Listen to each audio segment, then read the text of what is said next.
Hello, Georgia. I'm thrilled to be back in Rome. We did very well in Rome. Very well. With thousands of proud, hardworking American patriots. You are amazing. You built this country. You built this country. This has been a tremendous week for our movement. We went big on Super Tuesday. They call it Super Tuesday for a reason. We went big. And now we're just days away from officially clinching the Republican nomination for President of the United States of America. I want to thank the millions of incredible supporters whose hard work and devotion have led us to this incredible moment in history. You know, this is a movement the likes of which this country has never seen before. No movement even close. And to all Americans, whether you are a Republican, an independent, or a disillusioned Democrat, of which there are many, all you had to do is watch that horrible State of the Union. That was the worst president in history, making the worst State of the Union speech in history.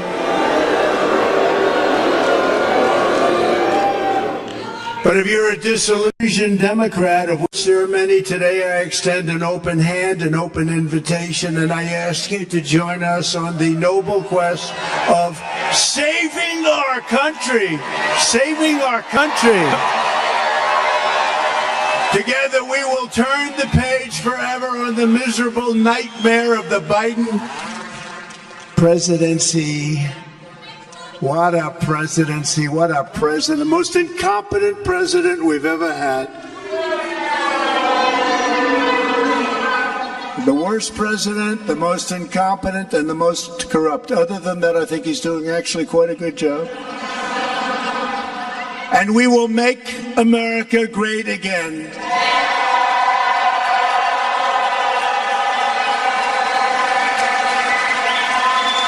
2 nights ago, we all heard Crooked Joe's angry, dark, hate-filled rant of a State of the Union address. Didn't it bring us together? Remember, he said, I'm going to bring the country together. I'm going to bring it together. No.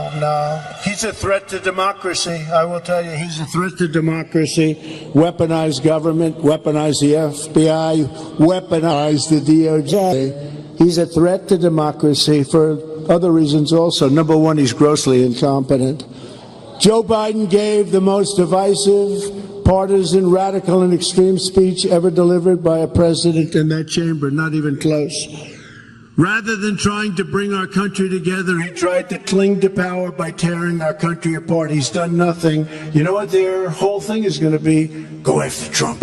Go after. We have no policy. We didn't do anything. Everything we did turned out so badly. Go after Trump. And we're ready for it. Are we ready? We're ready. Crooked Joe Biden talked about Ukraine before he talked about America. He talked about the size of a Snickers bar. You know, it's probably true about Snickers. They throw a little bit less in. I'd probably do the same thing if I owned that particular company. But can I be honest with you? Who the hell cares about? That's not what the problem is. That's not what the problem is.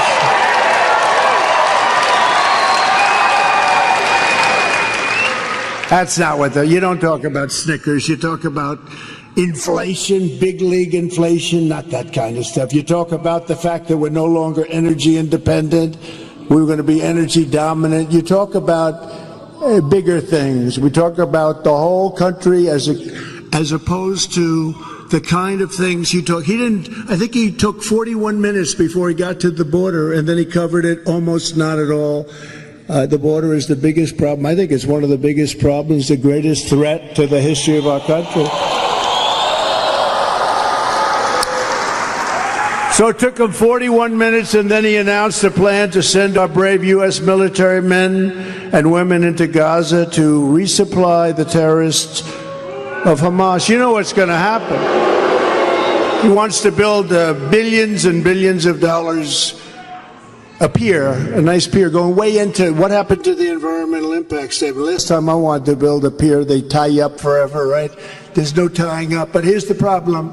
The bad guys will take over that pier and they'll take every ounce of food and everything else, and then they'll sell it to people that have no money and that it was intended for. We have the stupidest people in the history of our country running things. These are stupid people. I'd like to use a more sophisticated word, but you know, there are some words that just go, these are stupid people. Joe Biden should not be shouting angrily at America. America should be shouting angrily at Joe Biden.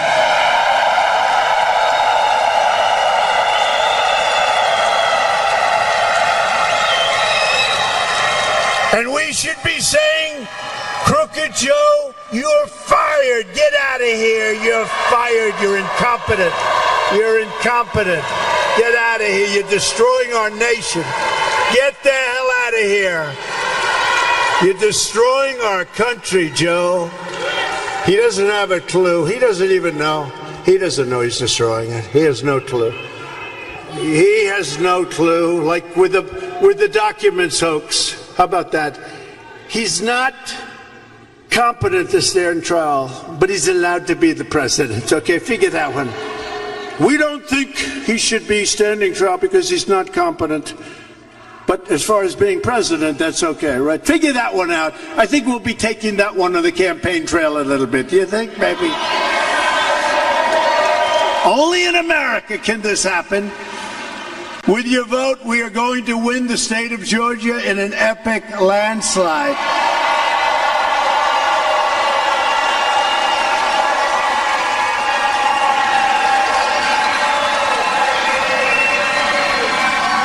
And by the way, I have to tell you that, you know, I've done it twice.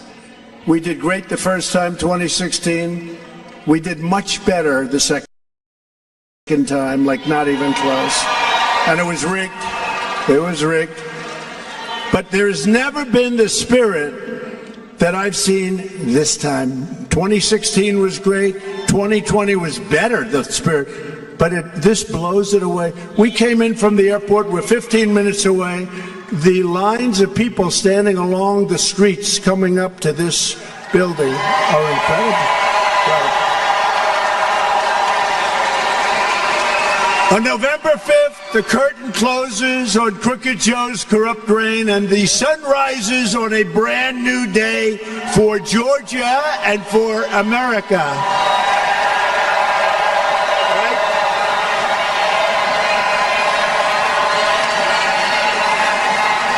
By far the most disgraceful part of Joe Biden's service is the divisive and angry speech. It's so angry. Our great First Lady said, I think he's very angry. You know why he's angry? Because he doesn't know what he's doing. He's screaming, and then coughing. Wow. And he's always using the right hand. He shakes his hand. Then he gets off the stage. Did you notice nobody wanted to shake his hand? I wouldn't have said. I'm a great American, but I don't know if I want to go there. Now, he's always coughing into his hand, and it's not a real cough. It's a nervous habit. It's got to stop. Because there was no real cough. He just goes.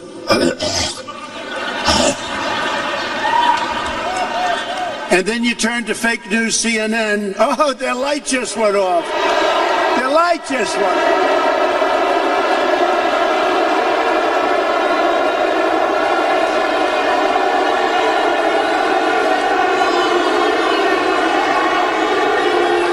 Light just went off.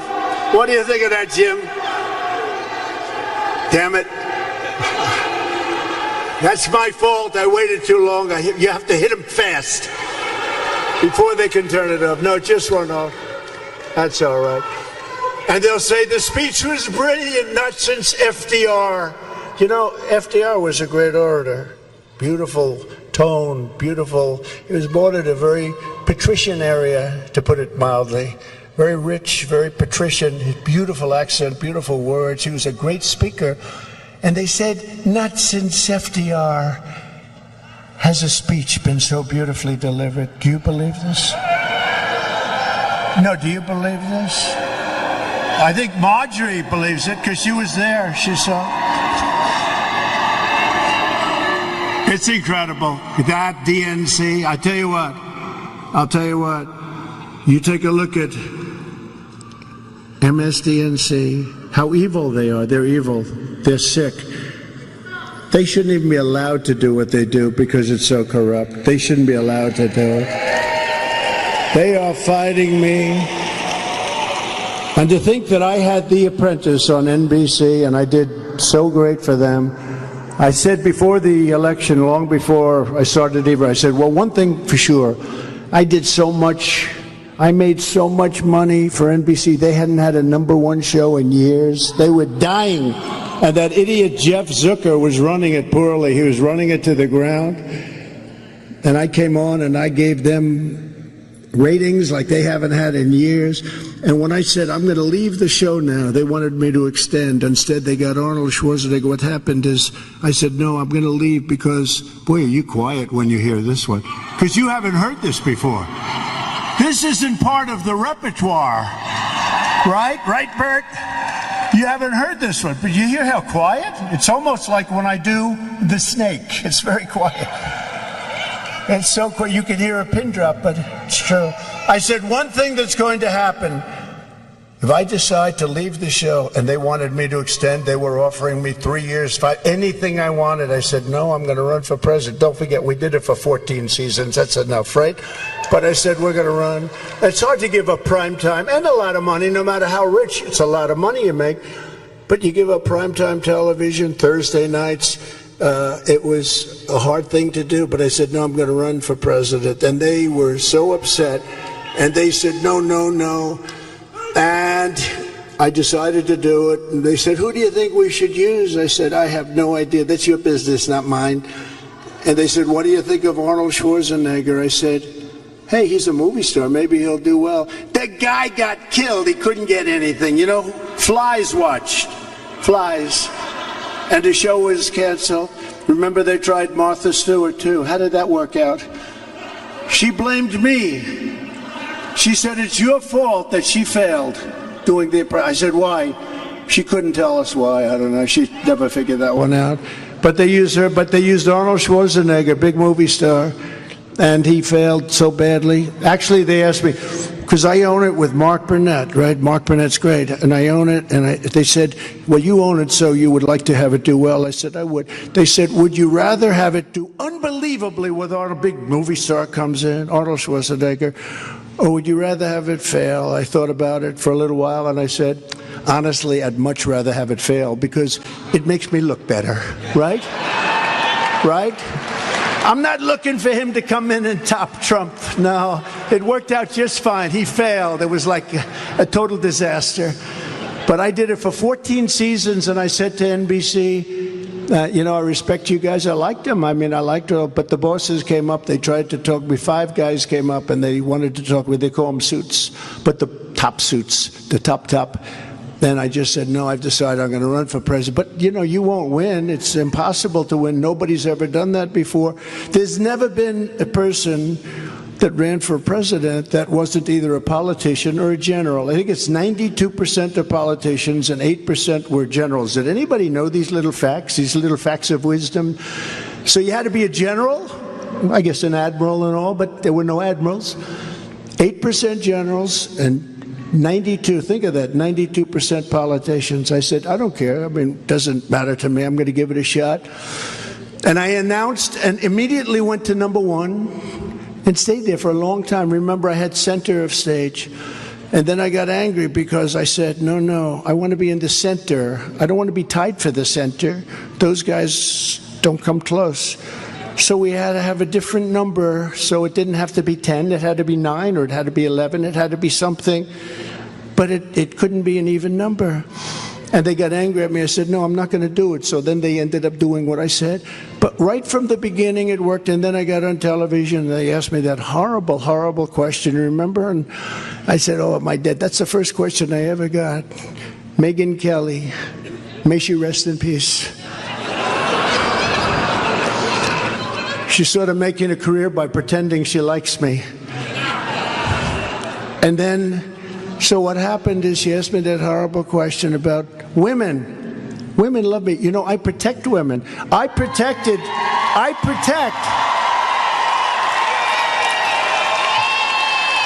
They talk about suburban housewives. And look at that. These are suburban housewives from North Carolina. They followed me. This is their 117th rally. You believe that? 117. I don't know what the hell their husbands are doing. They're home alone saying, is my wife okay? No, I mean, we're not so far, but you know, when they go out to Texas and California, there's like 40 of them, and they look great, but I don't think the husbands can be too. Are your husbands happy about this? Are they okay with? Yes. Well, you have very nice husbands, I'll tell you. But it was an amazing phenomenon, and I do protect women. Look, they talk about suburban housewives. I believe I'm doing well. You know, the polls are all rigged. Of course, lately they have been rigged because I'm winning by so much, I don't want to say it. Disregard that statement. I love the polls very much. We're beating him by so much, but with the suburban, they always say suburban housewives, they want something that's very important, security. They don't want illegal immigrants coming into our country. They don't want illegal immigrants knocking on their front door and saying, I'm going to use your kitchen and I'm going to use your bedroom, and there's not a damn thing. And that's the nice ones, okay? That's the nice ones. They want safety, they want security, and that's what I provide. I had the safest border in the history of our country. Now we have the worst border in the history of our world. So we went out and we did it, and we went to #1 almost immediately, right? I think immediately. I think the first week or something was, you know, I wasn't given credit because it was only one day of the week. So I said, ooh, I didn't start off too well. They said, well, you were only given credit for like a half a day. I said, oh, that's okay. So let's see how I do. We went to #1 immediately. From the day we came down that beautiful escalator in Trump Tower with our First Lady, who people love our First Lady, I want to tell you. She says hello. We went to #1 and we never left. And then we had a beat. I don't call her crooked anymore. I use that term for Joe. Joe's crooked. And I don't call Hillary anything. I don't even think about her anymore, to be honest with you. But we went to #1, and then we weren't supposed to win the election, and that's what they hate me for, because I won an election that the Republicans were not supposed to win. They weren't. We weren't supposed to win it, right, Jim? But we won it, Jim. Jim Jordan knew. Do we love Jim Jordan, by the way? Yeah.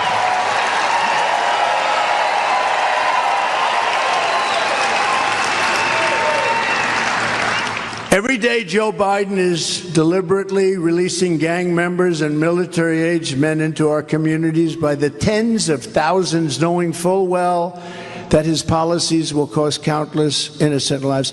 I'm not sure he does know, if you want to know the truth, because I really don't. I don't think he's a good person. I don't think he's a nice guy. I think he's a corrupt individual, but I don't think, and it has nothing to do with age. I know people from 80 to 90. I know one man from 80, he was a loser all his life.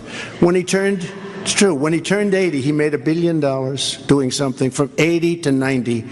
Amazing. And I know other people over 90. It's not an age thing. It's a competence thing. It's a competence thing. They got to stop. They do the age thing. And they always have me as his age. I'm 4 years younger. So 4 years is a lot, but it doesn't matter. They do the age thing to try and get Trump. Let's get Trump.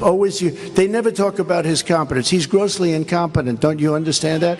The question is whether or not he's going to get to the starting gate. I can only hope. You know, I challenged him to a debate. And he said, his person, who's really a wonderful spokesperson, his press secretary, how good is she?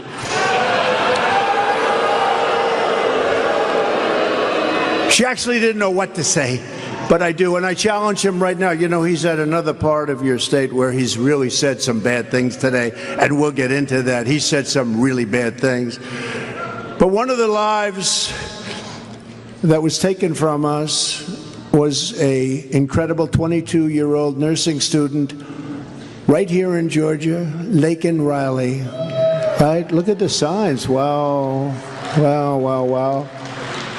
From the time she was in the first grade Lakin's dream was to spend her life caring for others, and I met her beautiful mother and family backstage, sister, friends, some of her friends, a roommate. They said she was like the best. She was always the best. They admit that she was the best. And she was the first in her class. She was going to be the best nurse. She was the best nursing student. She was always the best. She was the brightest light in every room, they told me, and she was the whole world to her parents and to her sister, just to the whole family. Incredible. Then the unthinkable happened. 16 days ago, Lakin went out for a morning jog. She was in great shape. She wanted to keep herself that way. And she never came back, never came back. They knew something was wrong. An illegal alien criminal who Joe Biden intentionally released into our country has been, and because he's released tens of thousands of people like this, tens of thousands, because you know they come from jails and they come from mental institutions. He released them into our country. Biden has implemented a formal policy that illegal aliens who intrude into the United States are granted immunity from deportation. Thus, when this monster showed up at our border, he was set free immediately under the program that Crooked Joe created. I call it free to kill. It's free to kill. On Thursday night, Joe Biden was confronted over this cruel policy, and what did Crooked Joe reply? And Marjorie, I have to say, you were very brave in trying to bring up a point. Very brave. Very brave. That takes courage. It's not easy to do, stand up and do that. That's not easy to do, Marjorie. We understand that. He got Lakin's name wrong, calling her Lincoln. No. Mixing her up with the football coach, right? He got the name wrong, Lincoln. And when he asked, what about all the legal citizens who kill people? That's what he said. What about all the legal citizens? When he was asked, what about all the legal? In other words, making excuses. Then just moments ago, I don't know if you heard because you've all been waiting online for 2 days, but just moments ago, this was just before coming up, they just told me prior to what I'm doing right now that Joe Biden went on television and apologized for calling Lakin's murderer an illegal. He didn't want to call him illegal. He apologized.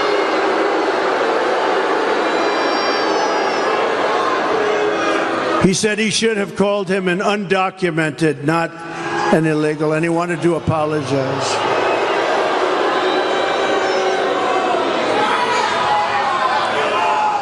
He wanted to apologize, and, well, they have a new name, too. They have a new name that's even worse. They have a new name. You know what the new name is? Neighbor. They want to call him Neighbor. They want to call him another name. Did you ever hear the other one? Newcomer. A newcomer to our country. Are we going crazy or what? Is this country going crazy? How about that one? Newcomer. The newcomer. No, he was illegal. And I say he was an illegal alien. He was an illegal immigrant. He was an illegal migrant. And he shouldn't have been in our country, and he never would have been under the Trump policy.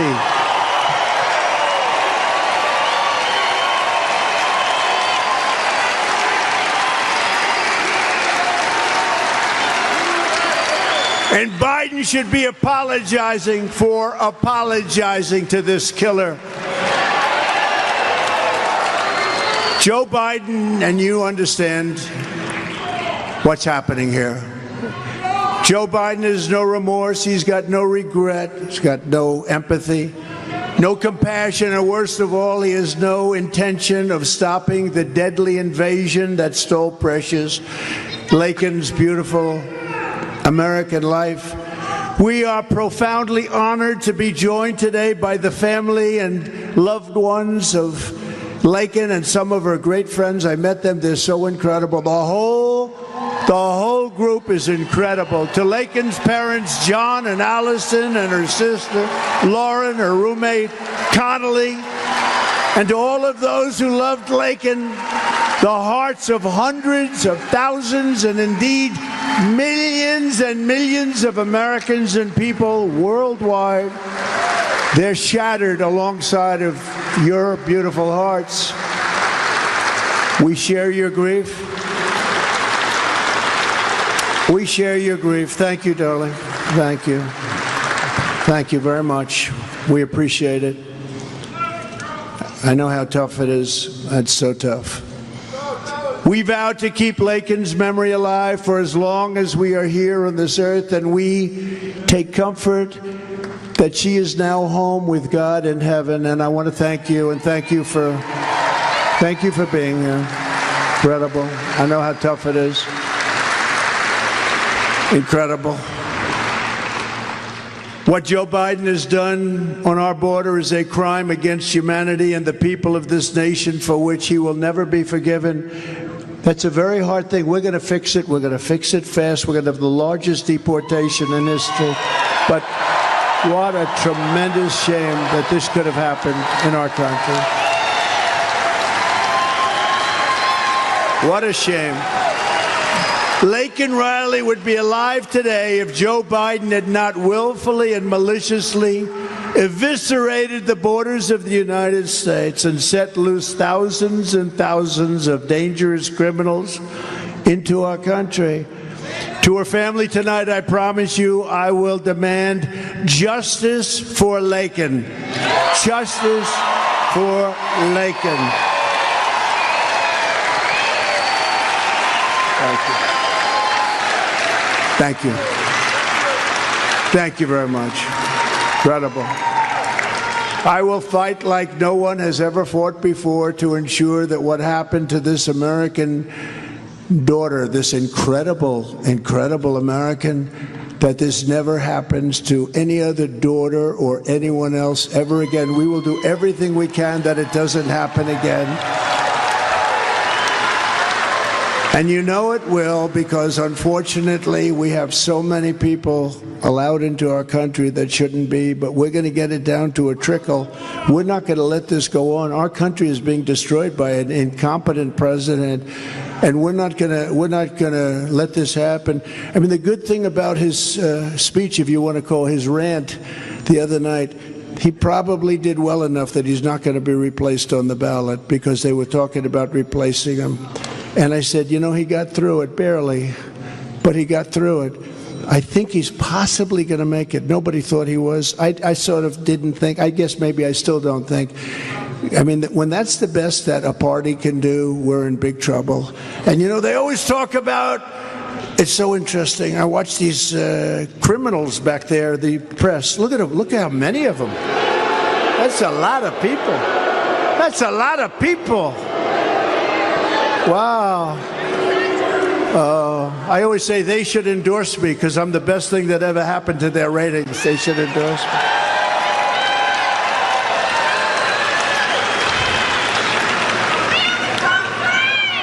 But I say it, and I say it all the time. I say we have to have a free press. We have to have an honest press in this country. They're like the police. We need our police. We need an honest press. We need free and fair elections. We don't have free and fair elections. We have very corrupt elections, and we need borders.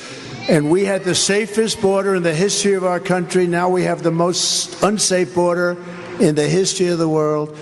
But we need a free and fair press, and they're totally wise to you. You know, the people are wise to these people. And I'm not saying all of them. I'd say about 94.2% are bad.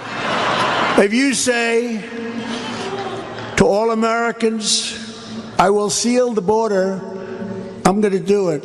And I will stop this invasion, I'm going to do it. I will stop the killing, I will stop the bloodshed, I will end the agony of our people, the plunder of our cities, the sacking of our towns, the violation of our citizens, and the conquest of our country. They're conquering our country. These people are conquering our country. They're horrible people. You know, we have China, we have Russia, we have Kim Jong-un, we have all sorts of countries out there. But if you have a really capable president, like me, I mean, I will tell you, believe me, you were very safe. You were very safe. But the real problem is not from them. A competent president can handle them. You can say, really, you're going to do that to us? We're going to tariff the hell out of you. We're going to do this. Believe me, I had them all in good shape. They were all, you were never in any trouble. Kim Jong-un of North Korea, tough guy. But we had a great relationship. You know, they hate when they say that. You know why? Because you were very safe. You had a lot of nuclear weapons. And, you know, you have Putin now talking nuclear all the time, don't you? You know why? Because he knows we have an idiot as a president, and he can get away with that. He can get away with that. But the biggest threat we have, it's the threat from within. It's the radical left lunatics that we have in our country. That's a much bigger threat than outside threats, I will tell you right now. We can handle the outside pretty easily if you're smart. If you're stupid, they'll continue to rip you off. But the bigger threat is from what we have inside. Remember, I used to say, if we don't start changing, we're going to be Venezuela on steroids. That's where we're handling. We're heading right to it. I have that. Remember, Trump was right about everything, right? The hat. Trump was right. I don't want to be right about these things. You have to be careful, too, of World War III. I'm not going to let that happen. You're not going to have it. But right now, you're very close to a world war on this whole mess that we're in. When I left, we had no problem. Everybody was respecting us. They respected the president and they respected the country. We had no problem. Now we have problems all over the place. I had dinner last night with a great gentleman from Hungary, Prime Minister of Hungary, Viktor Orban. Very, very tough. Some people don't like him because he's very tough, and they were interviewing him 2 months ago. He said it again yesterday, actually. I appreciate it. It's very nice. It's good if you're running for office, I guess. But he said the problem with America is they need Trump back as president. When Trump was president, there were none of these problems. Israel wouldn't have been attacked. Ukraine and Russia wouldn't be fighting. I knew Putin. I know him very well. There was no way he was going in. No way Putin was going in. Putin would never have gone in under any circumstances, but then they gave him added incentive. The things Biden said were the exact opposite things. I said, you know, he's going to talk this guy into going in. You listen to the way he talked. He had no idea what he was doing. And then you look at what happened to energy. Energy went up so high. Russia's one of the biggest in the world for energy. So they had now so much money to do. They wouldn't have had it at $40 a barrel. At $100 a barrel, they were making a fortune. The only one ever to make a fortune doing a war.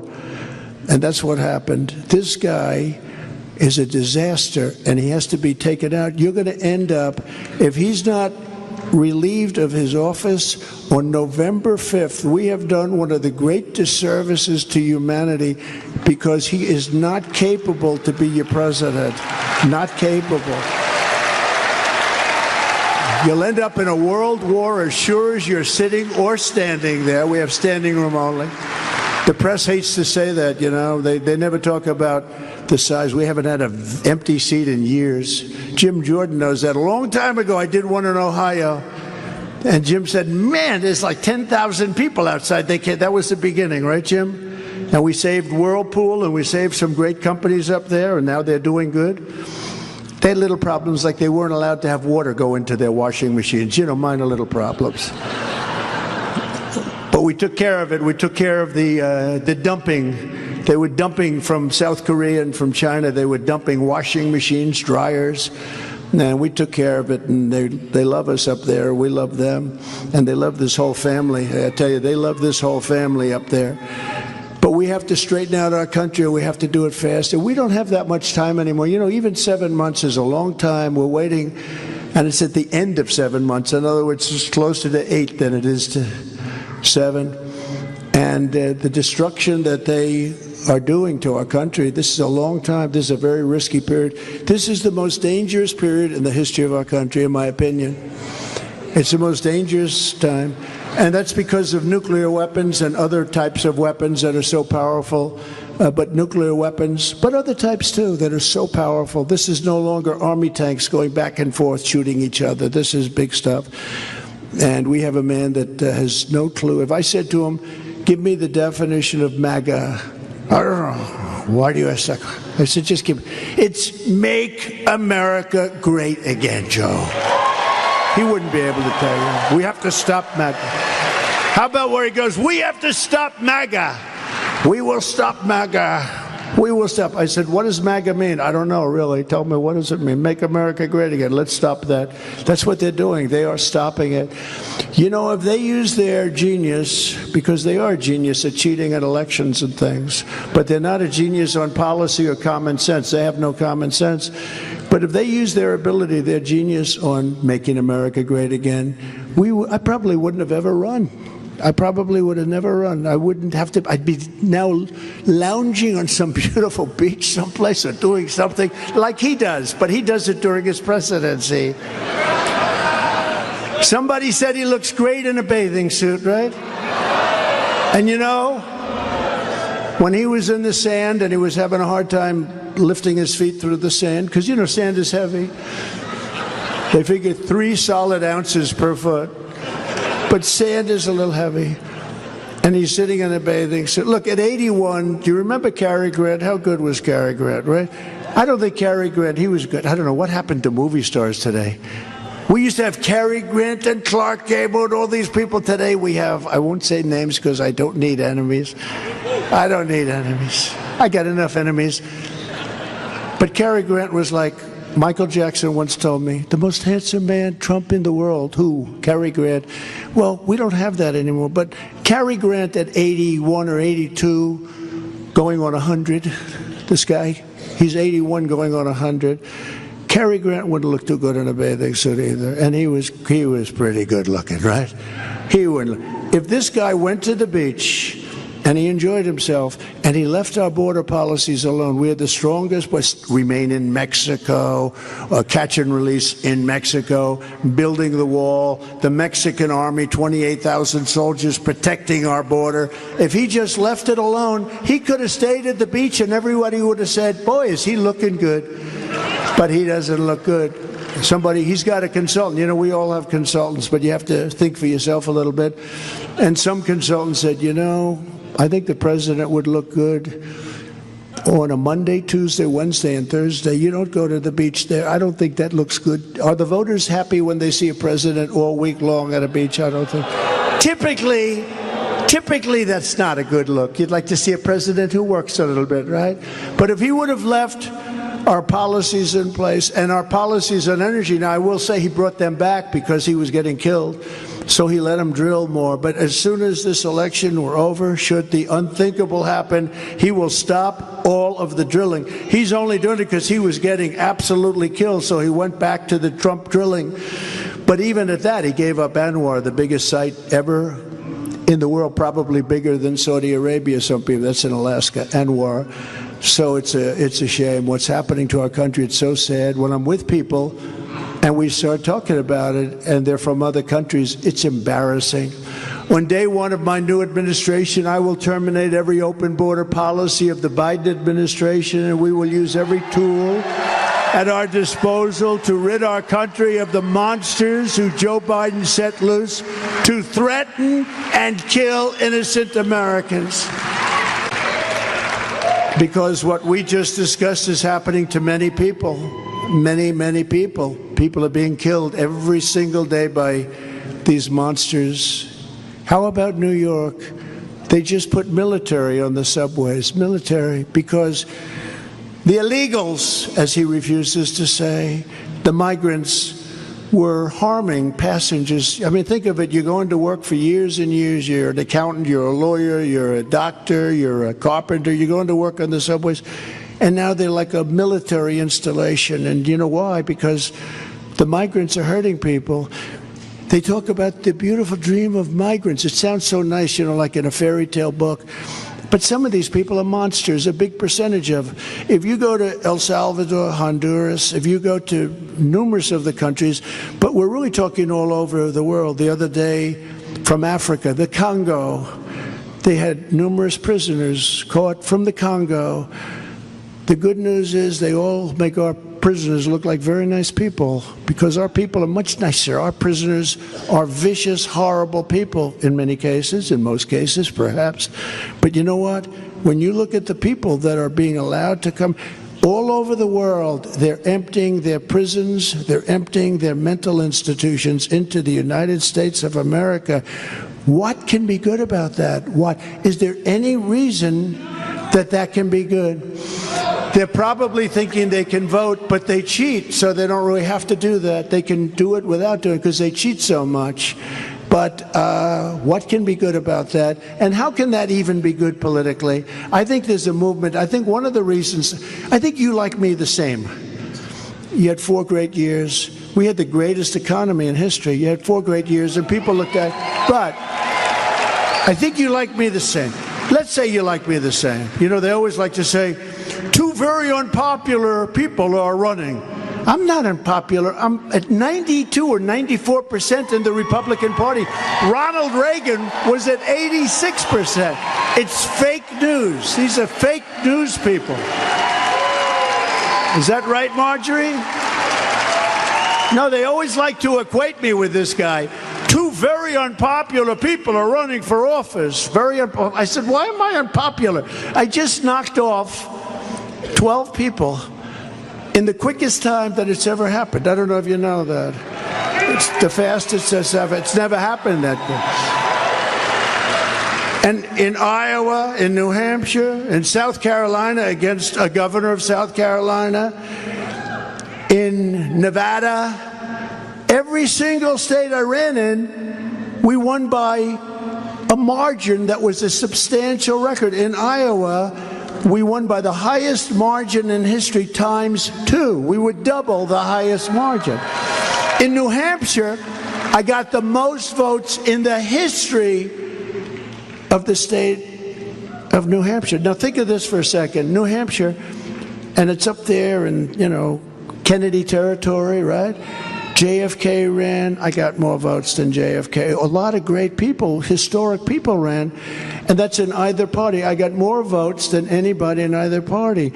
In Nevada, I got unbelievable. We got 98% of the caucus votes, and then won the primary too, even though I wasn't running in the primary. I wasn't even running in it because it didn't matter, because it didn't equate to delegates, right?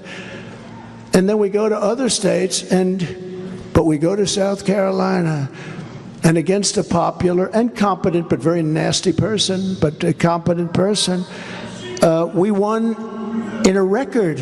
It wasn't even close.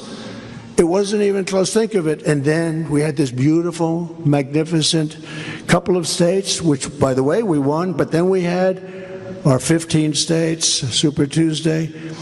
Every state was like in a record. I think in California it was close to 90% to 9%, and 1% undecided. I said, who are the people that are undecided? 1%, they always have undecided, you know. And I have to say that because they'll say, oh, he doesn't add well. It was 90 to 9. No, there were some people undecided for the fake news. You know, it's a problem. If I have fun and I want to be a little sarcastic, because I'm a somewhat sarcastic person, I have humor. You know why I have humor? Because if I didn't, and I'm looking at what this guy has done to our country, you have to have a little humor. But sometimes I'll imitate, because you know he can never find his way off a stage. You know that, right?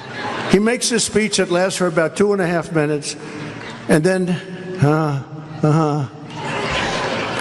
and then he always goes, you know, do you ever notice the weirdest thing? He goes, thank you. And he points. No, he always points. And then he starts walking, and they're waving him to the other. It's the other stair. And he goes around and doesn't know what the hell he's doing. He's lost. Then he'll walk off the back of the stage where there's no stair and fall down.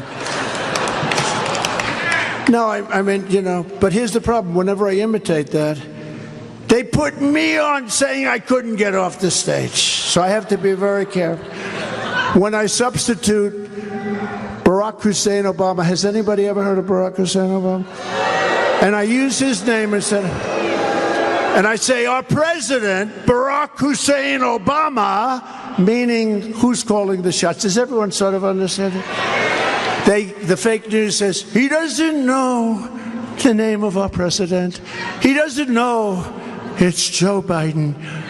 He must be cognitively impaired. I'm not cognitively. And you know what? When I am, you're going to know it. You're going to be the first people. I know my people. You'll say, all right, Trump, you did a good job. Get the hell out of here. That's it. That's it.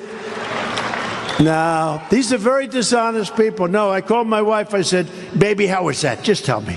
How good was I tonight? She watches it like she loves it, right?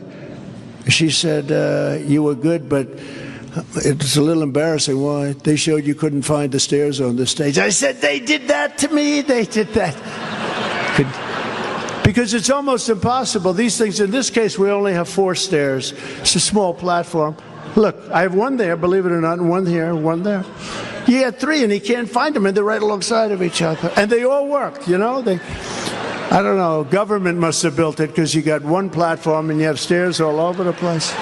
Built by government.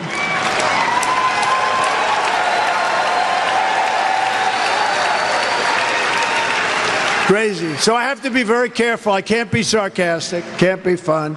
You can't mix names, purposely mix names. You know, purposely.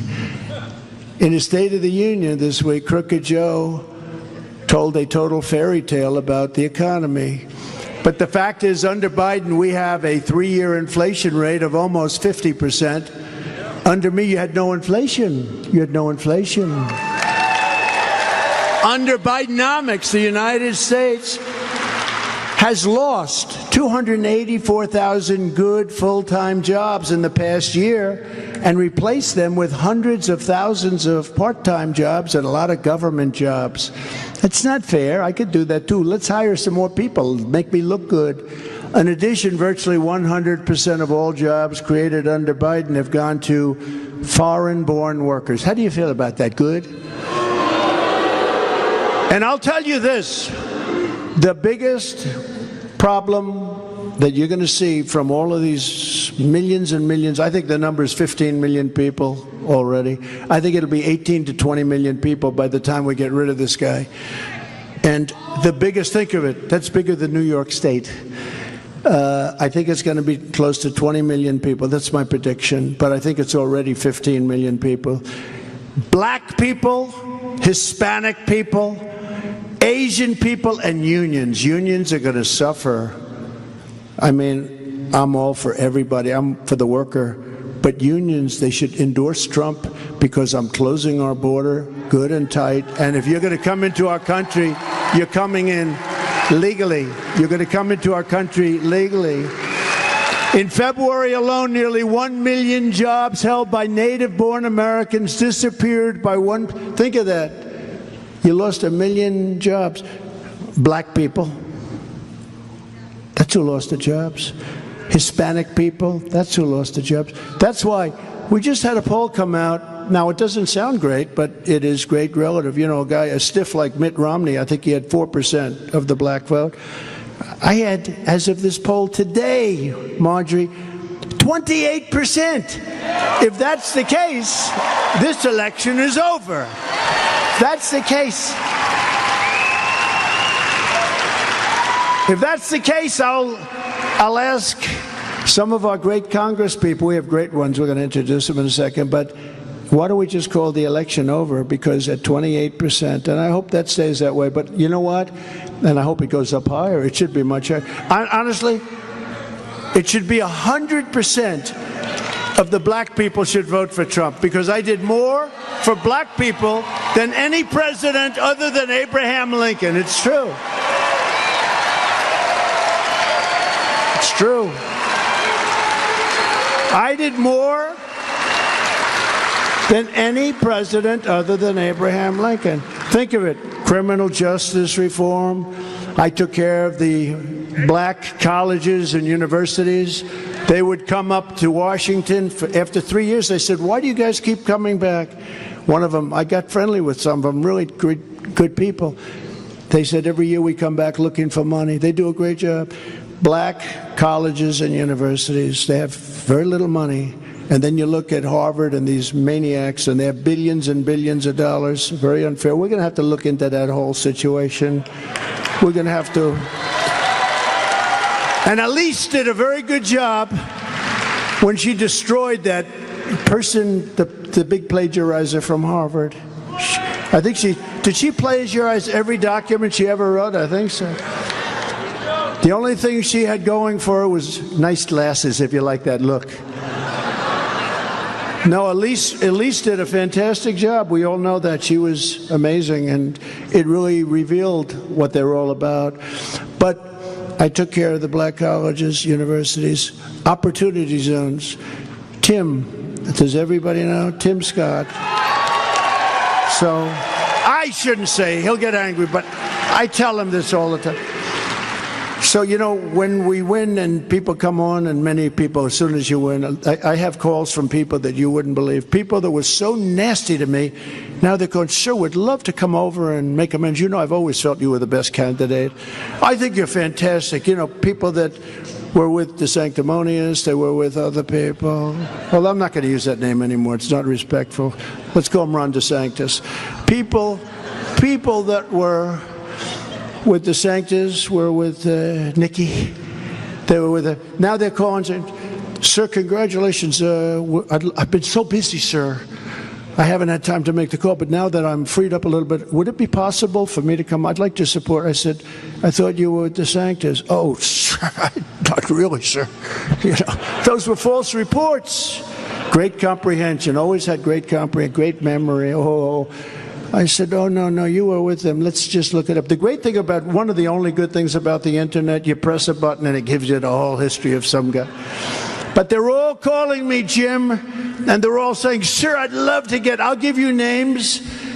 I'd love to reveal them right now, but I'll give you names that you wouldn't believe. We've got to stop Trump. He's an insurrectionist. Then 2 weeks later, sir, I'd love to be part of the campaign. I think I could really help. These are phony people. So 90% of them we won't take back, and it could be 100. Could be 100. But with your vote, we will throw out Bidenomics and we will reinstate MAGAnomics. MAGAnomics. Right?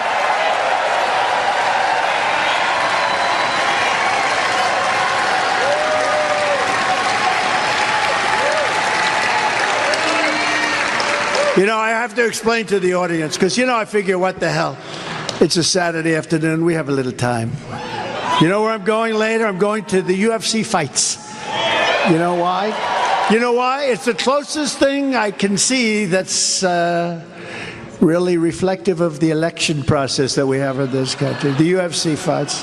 That may be a little tamer than the election business, right?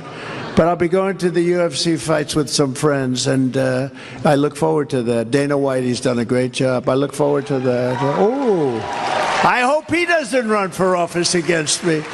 No, he's done a fantastic job. He likes that. No, he likes that because it's an easier business than politics. There's nothing like this. But I have to say that we have a country with tremendous potential. And if we turn that potential and use that potential, we're going to come back. A lot of people think we can't come back. It's too far down the line. It's not. If we don't win this election, it is. I don't think it can ever come back. It's never going to come back. It's too much. But we have tremendous people in the country, tremendous spirit. As I said, it's the greatest spirit I've ever seen. And I've down to it. This is my third time. I'm going to have to win it 3 times. 3 times. But we're going to turn it around.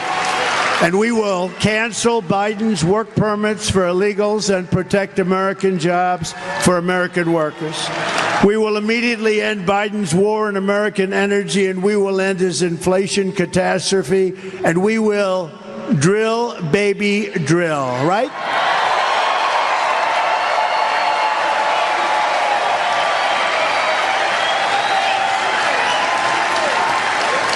You know, I gotta interrupt. You know, the fake news will say, "Oh, he goes from subject to..." No, you have to be very smart to do that. You got to be very smart. It's called, you know what it is? It's called spot checking. You're thinking about something when you're talking about something else, pop, pop, pop, pop, pop, pop, pop, and then you get back to the original, and they go, holy shit, did you see what he did? That's something. It's called intelligence. But so I have a problem, because we get so much television coverage, and look at the size. There's never been rallies like this. You know, I had 100,000, 105,000 people, depending. If we wanted a much bigger room than this. This is the biggest room you could get. We didn't want to have rain on you. We have a lot of people outside that wanted to get in, but every place is packed. The problem is, I've got front row Joes over here. And I've got the most beautiful women in the world, in my opinion, from North Carolina. These 40 incredible women, and they come to so many shows. They're up to 117. I won't even tell you how many front row Joes, like up to close to 200. And here's the problem. I feel I have an obligation to the super fans. So, Marjorie, I have to make different speeches all the time. Do you ever notice they're never really the same? And to do that, you have to be very smart, and you have to have a great imagination for putting the right stuff in. Now, a lot of politicians, I know a politician, he's a good politician, he's made the same exact speech, word for word, for, I would say, a good 10 years. He goes into a room, ba, ba, ba, ba, ba. He can't get himself into any trouble. You know people like that, Jim? Yes. He's saying too many, most of them. But we have to give a little action for these people. So we're telling you some stories tonight because we have to do that. But they'll say, oh, he was wondering. He must be cognitively imbalanced. No, I'd like to see these guys do it. Let's do a little IQ test. Let's do an IQ test.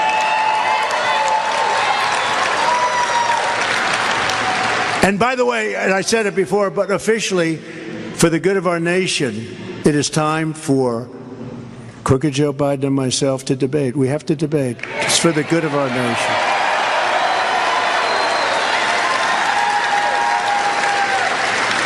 I say that for another reason, because I saw in the Washington Post today, the Washington Post, oh, what a terrible paper. The good news, it's losing so much money that even a rich person isn't that stupid that they're going to keep it going. But the Washington Post, some real lightweight journalist, quote, journalist, said, Biden wants to debate Trump, but Trump is not available. He doesn't want to do it. Can you believe this? So officially to you, Washington Post, and you know the reporter I'm talking about, they make it up.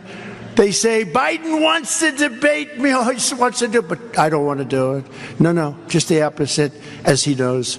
These are very dishonest people. They're so bad for our country. I want to debate Biden because I think it's important for the American people to hear what's going on and how can you destroy our country like you're doing it.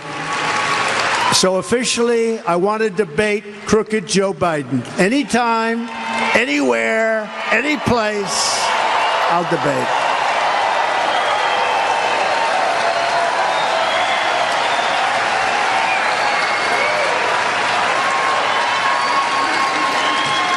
But it's no wonder that Joe Biden and his thugs are so desperate to stop us. They know that we are the only ones who can stop them. We're the only ones. There's nobody else.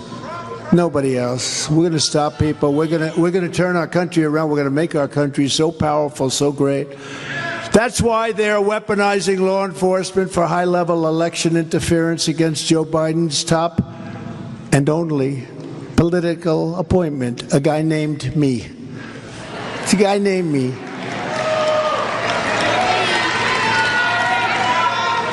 Joe Biden and the fascists that control him are the real threat to democracy. Remember that. I'm not the threat to democracy. I'm stopping the threat to democracy. They're the threat to democracy. As an example, you read about this. Can you believe this? Sometimes it's not good to be rich. I just posted a $91 million bond, 91 million, on a fake story, totally made up story. Think of it, 91 million. I could say things about what it would cost normally. 91 million. based on false accusations made about me by a woman that I knew nothing about, didn't know, never heard of. I know nothing about her. She wrote a book, she said things. And when I denied it, I said, it's so crazy, it's false. I got sued for defamation. That's where it starts. And this is Democrat operatives. These are all her lawyers, a big Democrat operative. The judge was a disaster. But Democrat operatives funding and directing her, they gave her the money to pursue the case. They changed the law. New York is a very corrupt place. And this is killing New York because companies are leaving because they don't want to get caught in this bind. They changed the law that allowed women to go back like unlimited. And she went back and she said, yeah, the mid-90s maybe? I don't know. I had no idea when. Nothing. She knew nothing. She went on Anderson Cooper. And she was saying all these wonderful things. And then there was a commercial break. And then she said horrible things after the career. I wonder what happened there. But it was before a federal Democrat, Trump deranged judge. His name is Lewis Kaplan, an angry man. He screamed at my lawyer. Screamed at her saying, we're going to essentially put you in jail, because she was incensed that this could be happening. He treated me like a common criminal. He's a terrible person, a terrible judge, and he's a disgrace to what's happening in New York. Think of it. I just posted because we're appealing. And in order to appeal, I had to post a $91 million bond. Normally it would be you could do that, and then later on, if you go through an appeal process, which could take a long time. This woman is not a believable person. The judge knows this, but the judge is, in my opinion, he's a highly corrupt judge. You had to see the way he treated us in court. So I posted a $91 million bond, and the woman didn't even know when it happened. And she admitted on Anderson Cooper, oh, she said, I think it was sexy, it was this. Can you believe this? 91 million. And then additionally, before another whacked out judge, this guy, you've been reading about it in New York. Companies don't want to go to New York anymore. You watch the impact this has. Arthur Engoron, I got fined, listen to this one, $355 million for having done absolutely nothing wrong. I did nothing wrong. Nothing wrong. And it was proven. He even claimed that magnificent Mar-a-Lago, Palm Beach is at a different stratosphere from every other place in terms of houses and values. And Mar-a-Lago is the biggest, the best in the country, maybe in the world. Magnificent Mar-a-Lago is worth $18 million when he knows it's worth anywhere from 50 to 100 times that amount. But this was good for his false and fake decision. He said I was guilty before the trial started, before he knew anything about it. He says he's guilty. We're only going to have a trial on how much. And this guy Engoron did exactly what the fascist and racist Attorney General of New York State, Letitia James, I call her Peekaboo James, who, by the way, is now being booed and heckled all over New York because they know it's a scam. But he did exactly what this racist, horrible human being told him to do. You know, she sued for $250 million, even though nobody. Then she went in later on after losing every point. She said, we want $350. He said, oh, we'll give it to you. This is unbelievable. Over nothing. Over nothing. And the business community is up in arms. And they're going to leave New York over it. Over that and crime and everything else. They're not looking at crime. They only look at Trump. And just as an example, I borrowed money from a bank. I paid the bank back. There was never a default, never a problem. Never a problem. I didn't even want the money. The bank wanted me to have money because that's what they do. They loan money. A small amount, much smaller than the amount you're talking about, the fine. I borrowed it. I paid it back. I paid it back early, actually, because I didn't want it. I paid it back early. I had to pay a penalty for paying back early. How about that? Okay. I paid a penalty because I paid it back early. They didn't want the money. I said, anyway, the banker testified. The bankers. But the banker testified. No, the loan was perfect. Well, we don't understand. He didn't even know what he was doing there. And this judge, he levels a fine for $350 million, $55 million, $355 million on a loan that's a fraction of that size, because he's a corrupt Democrat clubhouse judge. He wouldn't allow a jury. There was no jury. It was a statute that I was sued under that was never used before. It was a consumer fraud statute. Never, ever used before. Did you know that? Never used. Only first time. Where you're not allowed juries, you're not allowed anything. It was in the sole discretion of the judge, and this corrupt judge ruled that I have to pay $355, because you know what they're trying to do? They're trying to take us out, and it's not going to work. Not going to work. Not going to work. It's not going to work. But this is all crooked Joe Biden. It's directed lawfare and weaponization against his political opponents. And that includes really all of us. It's, what's happening is just an incredible thing. Now, take a look at your own neighborhood. You have a woman named corrupt Fani Willis. Fani. You have a woman named Fani Willis. Now, even though I believe it's spelled F-A-N-I, to my way of thinking, that's Fanny. But once she became the district attorney, I think she put a little emphasis on the U. Fani. So corrupt Fani Willis hired her lover, Nathan Wade, so they could fraudulently make money together. Let's make money, darling. Let's see, who can we go after? Well, if we go after somebody that nobody ever heard of, we can't make much. I got an idea. Let's do what Joe Biden and everybody else want. Let's go after Trump. And we did nothing wrong. Perfect phone call, other than we challenged the honesty of this election. This election was rigged. Rigged. Let's go after, darling. I love you very much. I love you very much, darling, he said, even though he never did a case like this before. He got almost $1 million. They targeted me to get the most dollars, and this guy with no experience at all. Think of it, he's been paid almost $1 million, and they traveled all over the world together. Isn't that romantic? Is anybody, I mean, it's sort of a beautiful love story. These are beautiful people.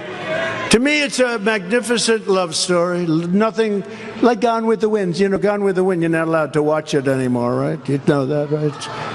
It's politically incorrect to watch Gone with the Wind. They have a list. What were the greatest movies ever made? Well, Gone with the Wind is usually number 1 or 2 or 3. And then they have another list you're not allowed to watch anymore, Gone with the Wind. You tell me, is our country screwed up? But think of it. They went on these magnificent cruises, beautiful cruise lines, beautiful, beautiful cruise lines. And they got him because he was paying a fortune for taking more vacations than I've ever seen anybody in history take. Has anybody ever? She may set a record for the most vacations taken in the history of a job. But with money made wrongfully, prosecuting me and other innocent American patriots. We have a couple of them here right now, head of the Republican Party, an incredible guy. I mean, they went after him. He's a very good person. We have a certain gentleman in very high office who they went after too, but he beat them because everybody should beat them. And it's too bad a couple of people took a plea deal because they got off for nothing. But, you know, now they want to renegotiate their plea deal. They said this whole thing was a scam. But think of it. So we have Fani and her lover. But then they got caught because it's hundreds of thousands of dollars. And what did they do? They paid it back. She said, oh, man, I'm screwed. Think of this. Man, they got me. They got me. I got it. I paid my lover back. In cash, I gave. And now I, being a very good businessman, I said, now she's really in trouble because now somebody's going to say, where did you get the cash? But they don't ask those questions, do they? But I think the judge is going to ask those questions. I think the judge is an honorable guy. And this whole thing should be dropped because many, many innocent people, their lives have been hurt. I've sort of gotten used to it, to be honest with you. It's like, but these people, their life, they got indicted. They never, some of them were in their 70s and 80s. They got indicted, and they're great patriots. And they were protesting a corrupt election. They were protesting a corrupt election, or at least in their opinion, it was a corrupt election. I have no doubt about it personally. But think of that. So now they have her because now she's taken money because she was a part of the trip, and the trips cost a lot of money, and they went on so many of them. It was so romantic, a beautiful thing to watch, right? Nobody knew she was away for most of the time. And they went after me, but just think of it. So now she's in trouble because she's taken money that she just gave him. So she said she gave it back in cash, okay? That's a lie. That's a total lie. And if it isn't a lie, then she's got a much bigger problem, okay? Where'd she get the cash? So this whole witch hunt should be put out of its misery and dismissed immediately. This is a horrible thing that they've done. They wanted to go after a very highly respected United States senator. And somebody used some common sense. I think somebody probably higher up said, no, you can't do that. A senator that said, is everything being honest in Georgia? Are they having honest elections? Let's indict him for asking that question. No, they tried to go after a couple of people that you wouldn't even believe if you heard their name. Their whole campaign plan is to attack me because they've done nothing else. That's all they have. And this is all coming out of Washington. I don't know if you know. I call him Lover Wade. Lover Wade. Lover Wade spent days in the White House counsel's office. Do you know that, right? Did you know that? North Carolina. Spent days in the White House and days in the DOJ. This is all a Biden thing. This is the Fannie is not a local state story. This is done in coordination with the White House. The DA in New York is done in coordination. They took their top person in the DOJ and put him in the Manhattan District Attorney's office to prosecute a gentleman named Donald Trump. Isn't that nice? They had a man, Pomerantz, who was Hillary Clinton's lawyer, represented the Democrat Party. He left the law firm, big law firm, smart law firm, very Democrat. It's okay. He left the law firm to serve free of charge in the DA's office in Manhattan to prosecute Donald Trump. So he's a big name lawyer, Pomerantz. And he left, think of this, he left the law firm, represented Hillary Clinton and the DNC and Democrats, and he left the law firm to go in and prosecute, I want no salary, free of charge Donald Trump. And then they came in and they said, these charges are bullshit. You can't do that. And he quit in a huff. And he wrote a book about it before the case was even determined. He wrote a book, a totally dishonest thing. Nobody's ever seen. And even Alvin Bragg, the DA, said, this is the worst thing. This is terrible. You got to see the statements he made. They want to prosecute Pomerantz now. But this is all coming from the White House. Colangelo is the lawyer's name, and he comes from the White House. He was one of the top people in the White House. And they put him into the local Manhattan DA's office in order to prosecute Donald Trump. This is crooked Joe Biden. And Letitia James is totally controlled by Washington. Letitia Peekaboo James. Did anybody ever hear of her? She's controlled, Peekaboo. She's controlled. Did you ever see the pictures of her campaigning? I will get Donald Trump. This is before she knows anything about me. She's applying to, she is working to become the Attorney General of New York. I will get Donald Trump. I will get him. I will get this son of a bitch. I will get him. I'm going to get him. I think that's a fair prosecutor. New York State has got to clean up its act. And by the way, Fulton County has to clean up its act. They have to clean up their act. Pundits and inside sources say that the attacks on me will be violent. They say that it's violent. The attacks, Biden said it. He said, you know what their whole plan is? It was just released the other day. It was leaked by one of the many people that probably thought it was raw. Their whole plan is to go after Trump in every way possible, especially criminally and legally. How would you like to have my life? You like that life? Darling, I go home to our wonderful First Lady. She never heard the word indictment. Neither did I until I got indicted so many times in the last few months. I got indicted more than the late, great Al Capone. Did anyone ever hear of him? Alphonse Capone. He was the meanest of them all. He was a gangster. If he had dinner with you and he didn't like you, you would be found dead the next morning. Your wife would not talk either because she was petrified. No, this was Al Capone. I got indicted more. My parents are looking down on me right now. They're saying, oh, my son, he's such a good boy. He didn't do this shit. Man, my father would say, he doesn't do this. Think of it. I got indicted more than Alphonse Capone, the meanest Scarface. Did anybody see the movie Scarface? He was not a nice man. Even Jim Jordan would be afraid of Scarface. Everybody was afraid of Scarface, but Scarface had a different kind of a thing. They didn't go after him like they go after me, I can tell you that. We can't let this happen. This has never happened in our country before. This happens in third world countries. This happens in banana republics. We can't let it happen here. And it's going to start with Fani, and hopefully they're going to end the case. They're going to end the case, not get rid of her. Because this thing, and this affair was going on long before the case started, so the case is totally compromised.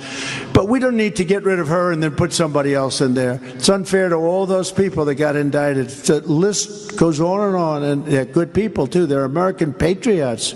They were protesting a rigged election, and it should start right here. They should throw out that fake deal from Fulton County. What they should do, they should spend their time going over the votes in Fulton County. That's what they should do.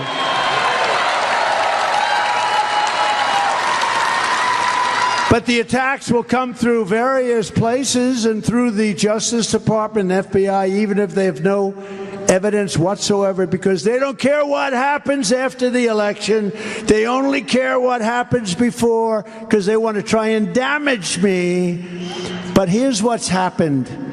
I'm able to explain the situation, and if I was guilty of something, you'd know it. And the polls are all saying he's not guilty, it's a witch hunt, and it is. I've gone through this witch hunt with Russia, Ukraine. I've gone through this witch hunt for so long. 51 intelligence agents talking about the laptop from hell. They said it was from Russia, but they knew it wasn't from Russia. You know that. And many other things, the Pfizer fake signatures. This is what we're dealing. We have a very corrupt country. I fired Comey. I fired a lot of bad people, but I didn't know it ran so deep. It runs deep. We're going to get rid of the rest of them. And I know who most of them are, too. They raided my house in Florida, Mar-a-Lago. They raided with they had no reason to do so. They violated my Fourth Amendment constitutional rights. They can't raid your house. They're not allowed to do it. They raided it. But a thing like this has never, ever happened before. Joe Biden is out of control, but really the people out of control are the people that surround him. I saw Merrick Garland. I really thought, I was thinking about Merrick Garland because I came in and I put somebody else in there instead of him. And I was thinking about him, and he's liberal, but I thought he'd be a high-quality person.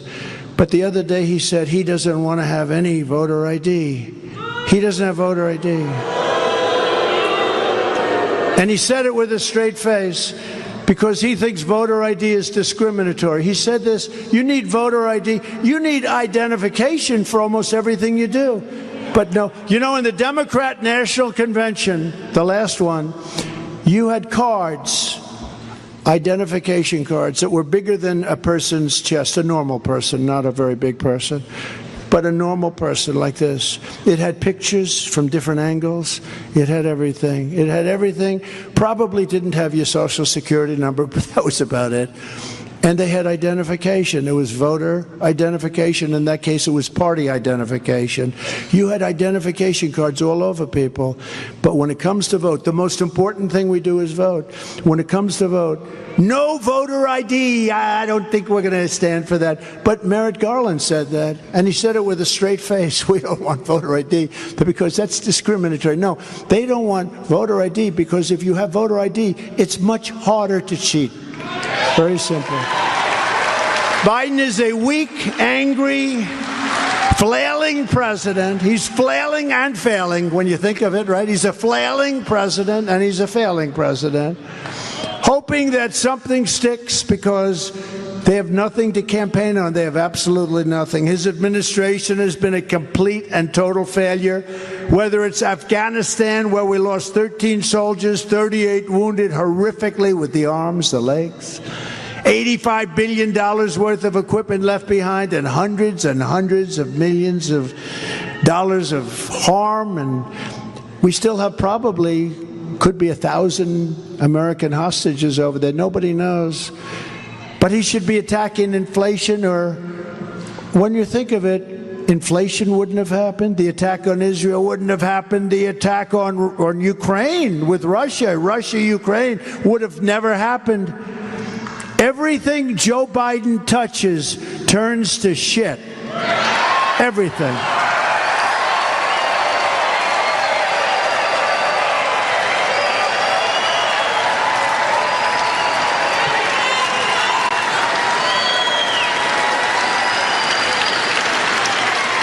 I tried finding a different word, but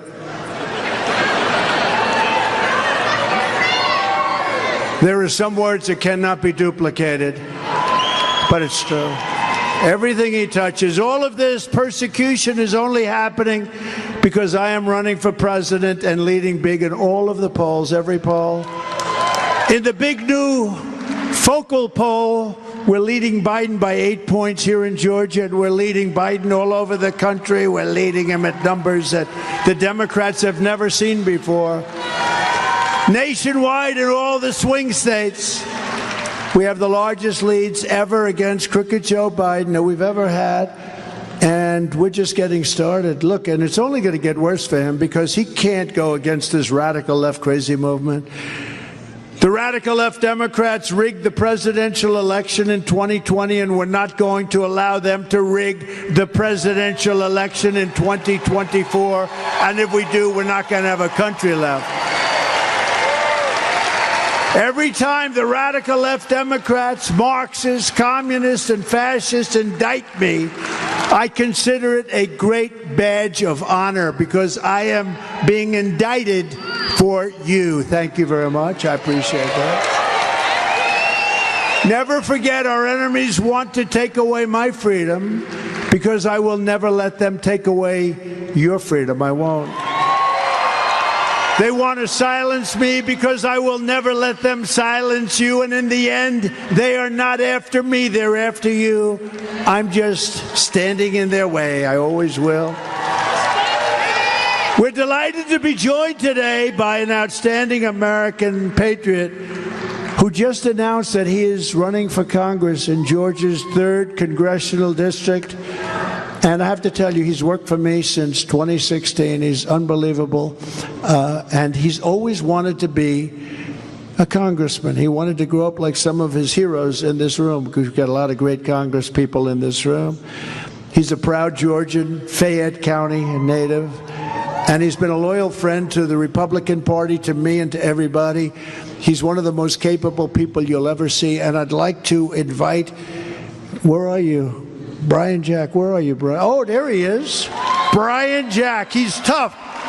He's smart. He's conservative. He's a fighter. He's a fighter, and he's a MAGA man.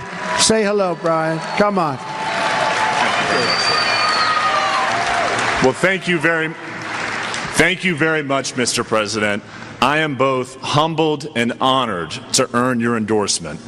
And as one of your longest-serving aides, I know better than most that these call-up speeches are best kept short and sweet. After all, we're here tonight to celebrate the now official Republican nominee for president, Donald J. Trump.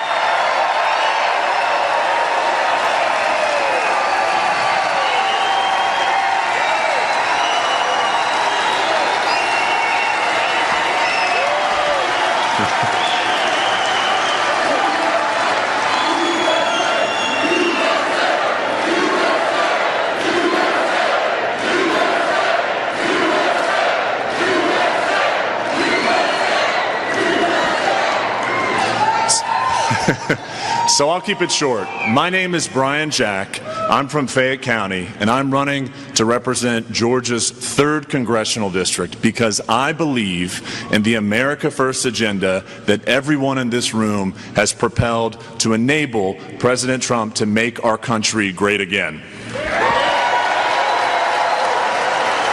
And Mr. President, earlier today, we went through some of your record-setting accomplishments, and because the cameras are now on, I thought it best we go through them just one more time. If y'all could enlighten me, which president delivered the most secure border in American history? Which president gave us the best economy in American history? In 2020, which president earned the most votes in American history? And just earlier this year, who now holds the record for the most votes in Iowa caucus, New Hampshire primary, and Super Tuesday history? Ladies and gentlemen, as Georgia voters, I challenge each and every one of us. Let's get out in November and let's set another record. Let's re-elect the greatest president and political athlete of all time, Donald J. Trump.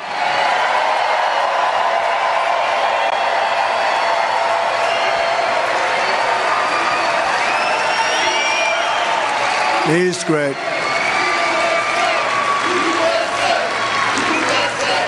So he's a great gentleman. He's going to go down as a great congressman and whatever he does after that. But he's wanted this for a long time, and he really sacrificed it because he wanted to stay with the campaign. He was with me right from the beginning, and he's as good as you get. So I hope you're going to go and vote for him, and he's going to be there for a long time, and he loves your state, and he loves our country. So, Brian Jack, thank you very much. Appreciate it. I want to do another thing because it's a Saturday, and, you know, it's boring. There's nothing good on television. We'd rather do this anyway, wouldn't we?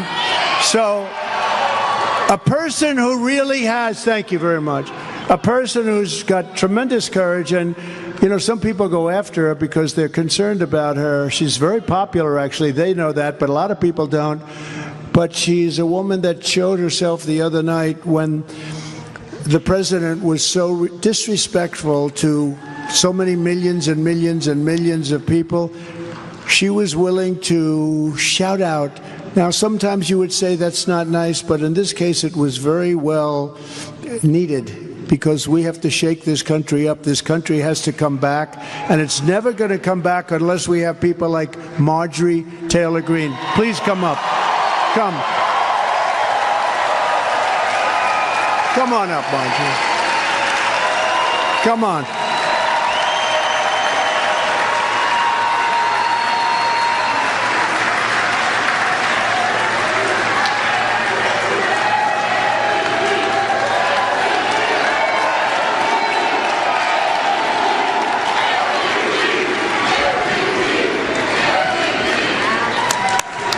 Thank you, Mr. President.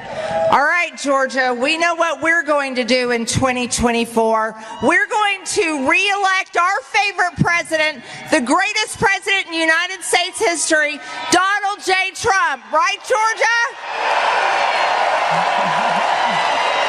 Let's get it done. Keep it going. You got a lot of courage, that one. In addition, and I spoke with Jim Jordan, I said, you know, Jim, I'd like to invite this gentleman up because you don't hear as much about him, but he is a hero and he's one of yours. And what he's doing in Congress now for exposing horrible, horrible untruths and people that were really statements that were said about all of us. And I just think he's doing such an incredible job. I said, what do you think, Jim? He said, you got to bring him up. Barry Loudermilk. Barry, come up. Barry Loudermilk is, come here, Barry. What a job he's doing. Thanks, Barry. Please.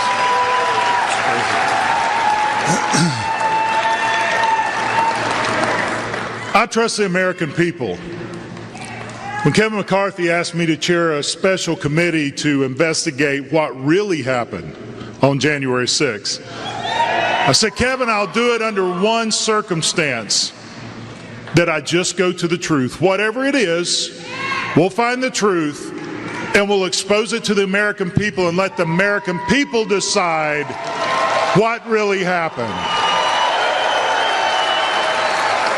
And let me tell you, it's not easy.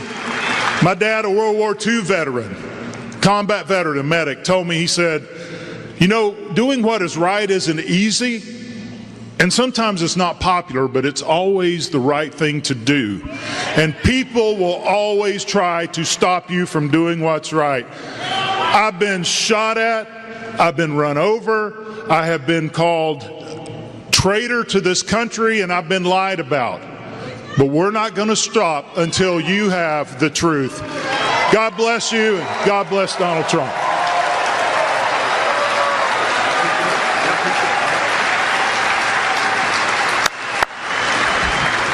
Thank you, Barry. Great guy. Also with us are real patriots, just heroes. I could bring every one of them up, but they wouldn't want to do it because they want to get back to some other things. But you have great people in this state. Mike Collins, representative, friend of ours, true patriot. Thank you, Mike. Great job. Andrew Clyde. Andrew Clyde. Where's Andrew? Great job, Andrew. He doesn't stop. A man who's, people don't know he was a great wrestler, one of the best ever in the country. A lot of people don't know that. I got to know it about 7 years ago. He's sitting in my office. I started to notice the ears, a little action going on in the ears. I said, Jim, did you ever wrestle? Then I checked his record. This guy was a champion in college for 3 years. He was undefeated in high school. I heard he was undefeated, never defeated. Think of it. I know a lot about sports. To go as a freshman and to beat seniors is almost impossible. He was undefeated for 4 years. He was like 100 and something and then he went to a great college where he wrestled and was the NCAA champion and everything else. And people don't know that about him, but they have to know that about Jim Jordan. He's incredible. And his sons are here and they're also champions. So please stand up. The Jordan family.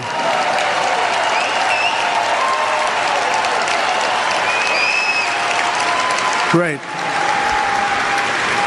And in Congress, he's just like he was in wrestling. There's a lot of similarities, I'll tell you. You have a great father, fellas, and you guys are doing a great job. Also, top champion wrestlers. I don't know, they're a hell of a lot bigger than you too, Jim, huh?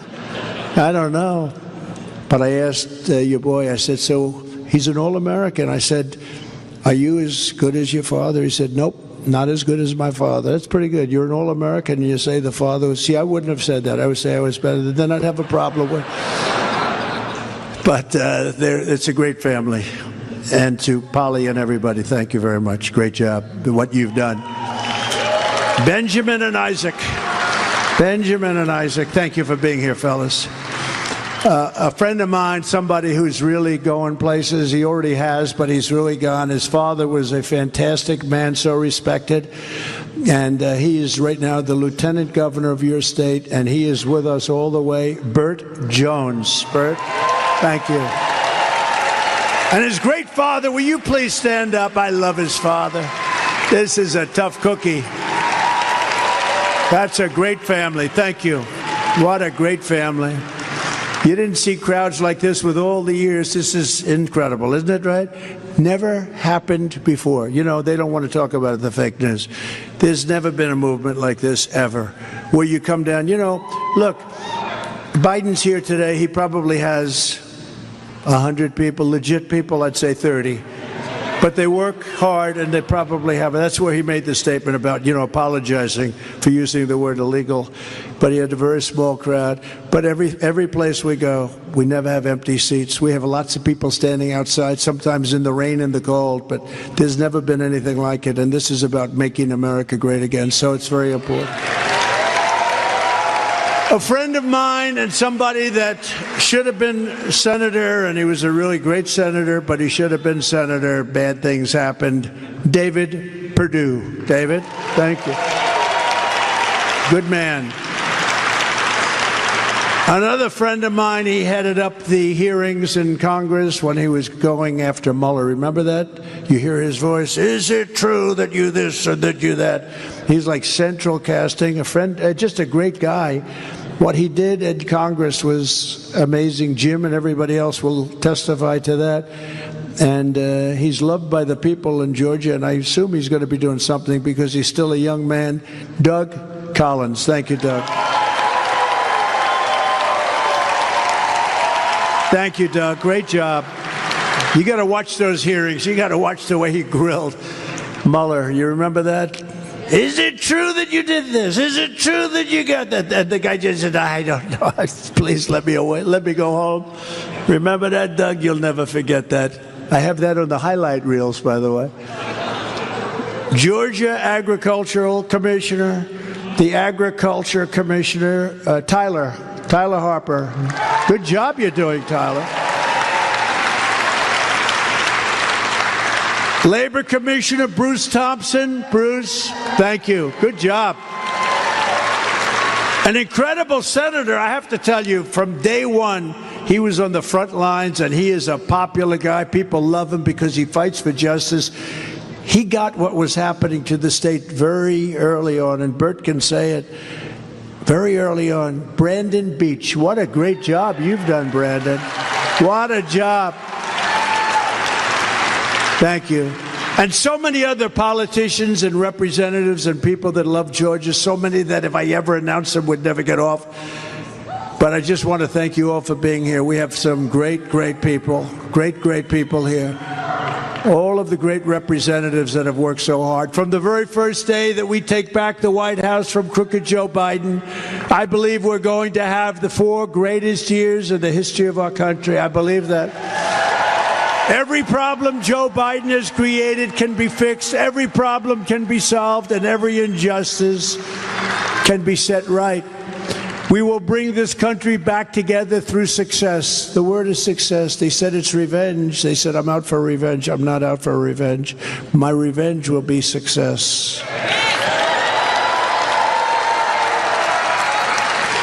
Before I even arrive at the Oval Office, shortly after we win the presidency, I will have the horrible war between Russia and Ukraine settled, and we will restore peace through strength. I will pass the Trump Reciprocal Trade Act. Now, what that means is very simple. We get all these bad deals. We changed a lot of them, most of them, but still plenty of them out there, a lot of unfair deals. If China or any other country makes us pay a tariff or tax, let's say 100 or 200%, we will make them pay a reciprocal tariff of 100 or 200% right back. It's called you screw us and we screw you, and everybody's happy. And as tariffs on foreign countries go up, taxes on American workers and families will come down. You know, we gave you the largest tax reduction in the history of our country, and we're going still further, and yet we took in more revenue than ever before.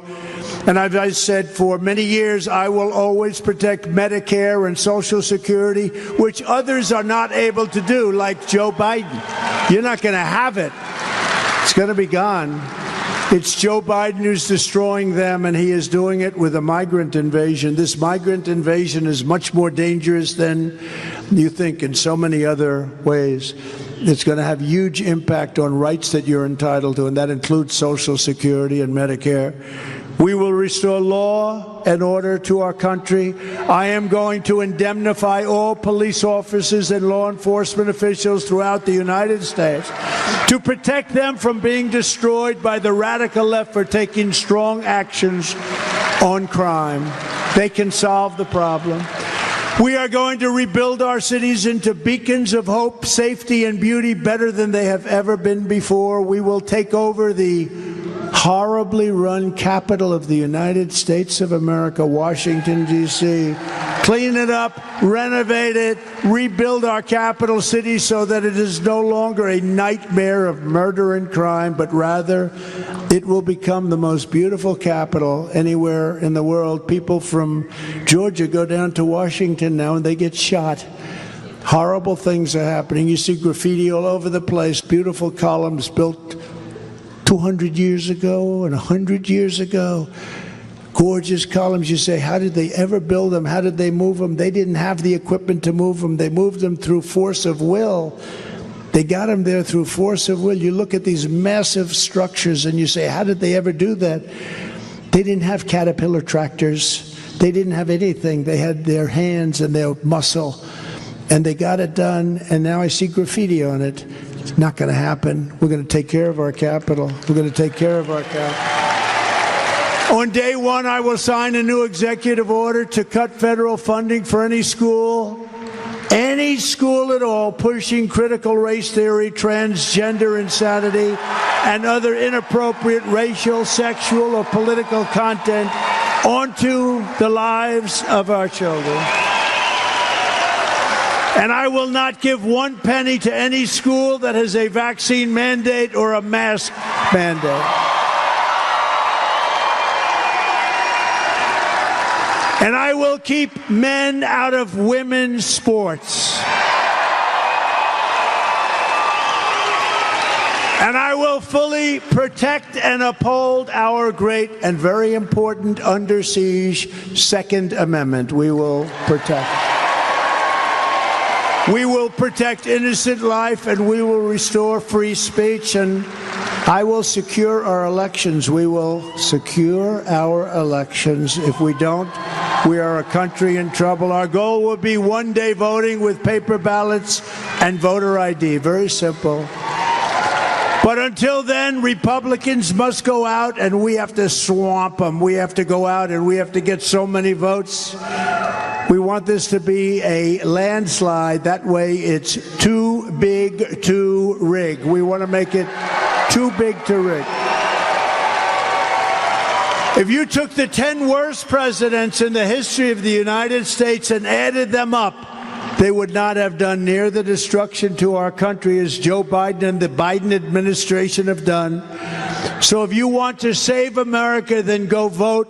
The Georgia primary is this Tuesday, March 12th, and Georgia could be the state that puts us, look, if we win Georgia, we're going to win the election. Let me put it that way, okay? We have to win Georgia. So get everyone you know, and let's send crooked Joe Biden packing. Let's send him out.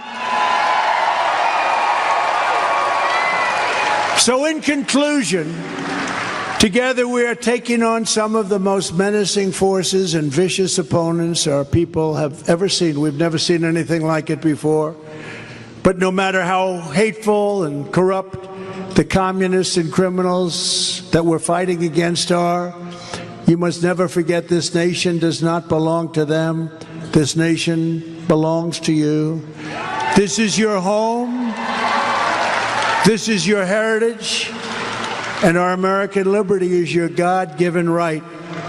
From Atlanta to Augusta, from Savannah to Columbus, beautiful Columbus. We just left Columbus, and it's quite a place.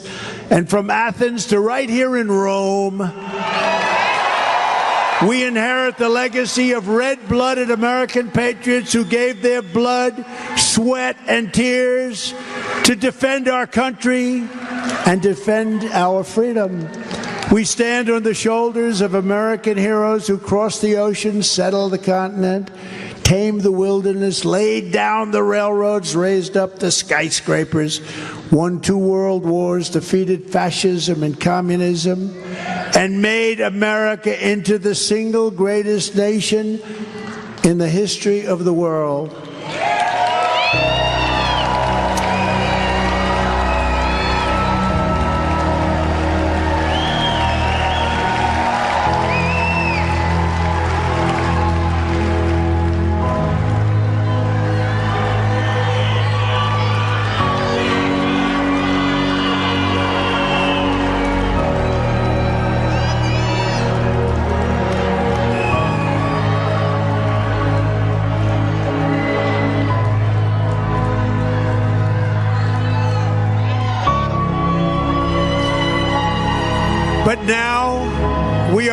nation in decline. We are a failing nation. We are a nation that has the highest inflation in 50 years, where banks are collapsing and interest rates are skyrocketing. Likewise, we are a nation where energy costs have reached the highest levels in our history. We are no longer energy independent or energy dominant as we were just a few short years ago. We are a nation that is begging Venezuela and others for oil. Please, please, please help us, Joe Biden says. Yet we have more liquid gold under our feet than any other nation anywhere in the world. We are a nation that just recently heard that Saudi Arabia and Russia will be reducing their oil production while at the same time substantially increasing the price. And we met that threat by announcing that we will no longer be drilling for oil in large areas of Alaska and elsewhere on our precious land. We are a nation that is consumed by the radical left's Green New Deal, yet everyone knows that the Green New scam is fake and will lead to our destruction. We are a nation whose leaders are demanding all-electric cars, despite the fact that they don't go far, cost too much, and whose batteries are produced in China, where materials are only available in China, when an unlimited amount of gasoline is available inexpensively in the United States, but is not available in China. And now we are a nation that wants to make our revered and very powerful army tanks the best anywhere in the world, all electric, so that despite the fact that they also are not able to go far, fewer pollutants will be released into the air as we blast our way through enemy territory in an environmentally friendly way. And they also want to make our fighter jets with a green stamp of energy savings, though losing 15% efficiency, but allowing us to keep our enemy's atmosphere clean of emissions as we viciously and unceremoniously attack them at levels that they have never seen before. Who are these people that would do this to us? Who are these people who would destroy our country? Who are these people who want our country to be destroyed? We are a nation that ended oil exploration and production in the U.S. just as the price of oil reached an all-time high. What other country would do such a foolish thing? What other country would be so self-destructive? Can we be energy independent, even dominant again? Yes, oh yes, and quickly, says President Trump. Yes, oh yes, we can. We are a nation that surrendered in Afghanistan, leaving dead soldiers, American citizens, and $85 billion worth of the finest military equipment in the world behind. And also abandoning Bagram, one of the biggest military bases anywhere in the world, and only 1 hour away from where China makes its nuclear weapons. And we are a nation that allowed Russia and Ukraine to fight, killing hundreds of thousands of people, and it will only get worse. It would never have happened with me as your president, and for 4 straight years, it didn't happen. Likewise, the horrifying attack on Israel would never have happened. They wouldn't even have thought of doing such a thing if President Trump was in the Oval Office. Iran was broke under the Trump administration. They didn't have the money to fund Hamas, Hezbollah, and all of the other instruments of terror that they funded previously. But those sanctions were lifted by a corrupt Biden administration, and now Iran is a rich country again, with $221 billion and another $6 billion that they got for hostages from us, and $10 billion for electricity to Iraq. All compliments of an incompetent Biden administration. They gave them so many compliments, and they gave them so much money. And China with Taiwan is next. We are a nation that allows radical left terrorists to violently attack our cities, leaving behind massive destruction and death. And nothing happens to the criminals that do these terrible things. There is no punishment. But when people who love our country protest on January 6th in Washington, they become hostages unfairly imprisoned for long periods of time. We are a third world nation that has weaponized its law enforcement against opposing political party like never ever before has happened in our country. We've got a Federal Bureau of Investigation that won't allow bad election-changing facts to be presented to the public, and which offers $1 million to a writer of fiction about Donald Trump to lie and say it was fact, where Hunter Biden's laptop from hell was Russian disinformation and the FBI knew it wasn't, but 51 intelligence agents said it was. And a Department of Justice that refuses to investigate egregious acts of voting irregularities and fraud. And we have a man who is totally corrupt and the worst president in the history of our country, who is cognitively impaired and in no condition to lead, and is now in charge of dealing with Russia and possible nuclear war, which would be World War III and far more devastating than any of the previous world wars because of the weaponry that no one even wants to think about. We are a nation that no longer has a free and fair press. Fake news is all you get, and they indeed, oh yes, they are indeed the enemy of the people. They refuse to discuss the Biden crime family, but enjoy covering the false indictments of Donald J. Trump, who has done nothing wrong except win an election that was not supposed to be able to be won. We are a nation where free speech is no longer allowed, and where crime is rampant and out of control like never, ever before. We are a nation that is allowing Iran to build a massive nuclear weapon, and China to use the trillions and trillions of dollars it has taken from us to build a military to rival our own. And less than 3 years ago, we had Iran, China, Russia, and North Korea in check. They respected us. They were afraid of us. They weren't going to do a thing against us, and everyone knows it. And now Russia and China are holding summits to carve up the world. And perhaps most importantly, we are a nation that is no longer admired, respected, or listened to on the world stage. We are a nation that has in many ways become a joke. And we are a nation that is hostile to liberty, freedom, faith, and even hostile to God. We are a nation whose economy is collapsing into a cesspool of ruin, whose supply chain is broken, whose stores are not stocked, whose deliveries are not coming, and whose educational system is ranked at the bottom of every single list. We are a nation that just sold a once great company, United States Steel, to Japan. We are a nation whose stock market's continued success is totally contingent on MAGA winning the next election. That's why it's going up.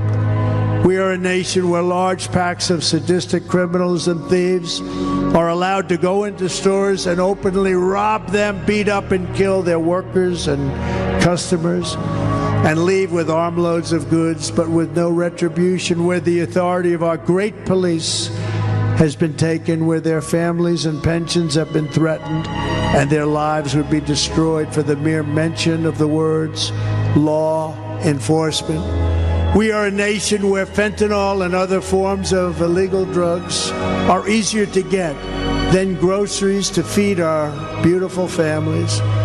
We have become a drug-infested nation, crime-ridden nation. We have become a nation like nobody thought possible. In many cases, we have become, quite honestly, a horrible and unfair nation. We will institute the powerful death penalty for drug dealers, where each dealer is responsible for the death during their lives of 500 people or more.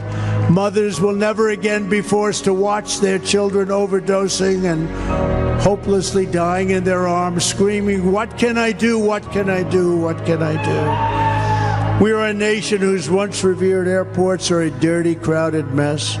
You sit and wait for hours and then are notified that the plane won't leave and they have no idea when they will, where ticket prices have tripled.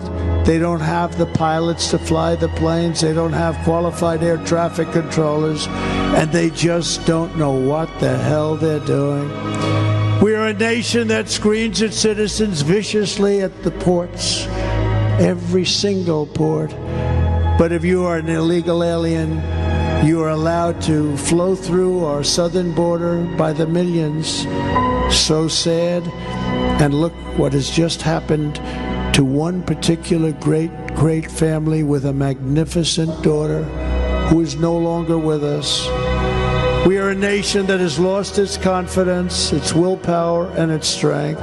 We are a nation that has lost its way, but we are not going to allow this horror to continue. 3 years ago, we were a great nation, and we will soon be a great nation again.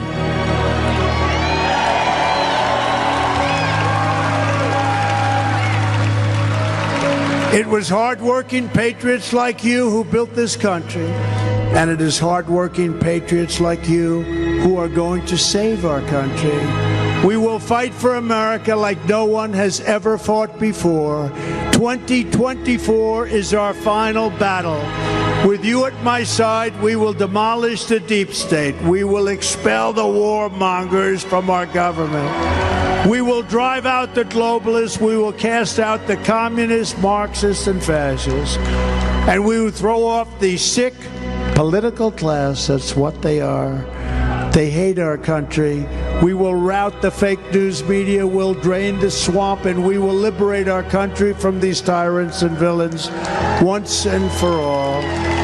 Like those patriots before us, we will not bend, we will not break, we will not yield, we will never give in, we will never give up, and we will never, ever back down.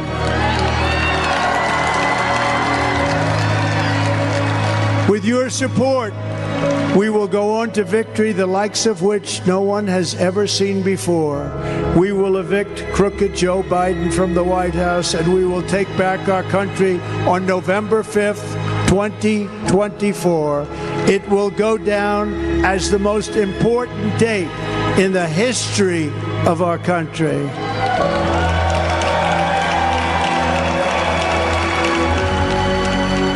The great silent majority is rising like never before, and under our leadership, the forgotten man and woman will be forgotten no longer. We are one movement, one people, one family, and one glorious nation under God. And together we will make America powerful again.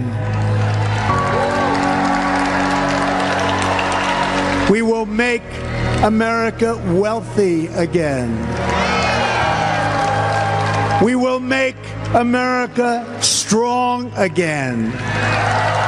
We will make America proud again. We will make America safe again. And we will make America great again. Thank you very much. Thank you, Georgia. God bless you all. Thank you. Thank you.